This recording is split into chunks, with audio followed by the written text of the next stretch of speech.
নমস্কার, আমি মৌসুমি। শুভ সকাল সবাইকে। আজকে সকালে উঠে দেখি বেশ সুন্দর মেঘলা মেঘলা ওয়েদার। তো ওই জন্য আমি ভাবলাম যে পেঁয়াজ আর ডিম ভাজা দিয়ে ভাত খাবো, তাই জন্য পেঁয়াজ ভাজা করছিলাম। খাওয়া দাওয়া সেরে স্নান করতে যাওয়ার সময় দেখলাম বাবা বেশ কয়েকটা ঢ্যাঁড়স গাছ লাগিয়েছিল, সেই গাছগুলোতে ঢ্যাঁড়স হয়েছে।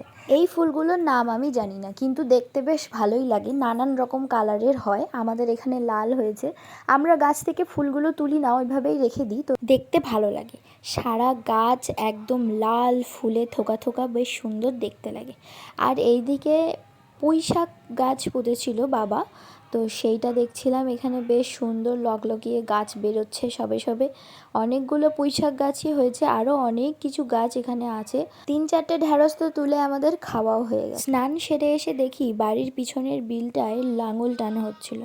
আমি ঠিক জানি না এটা সত্যিই লাঙল টানা হচ্ছিল কিনা, কারণ এর আগে আমি কোনোদিন দেখি, এই প্রথম দেখলাম।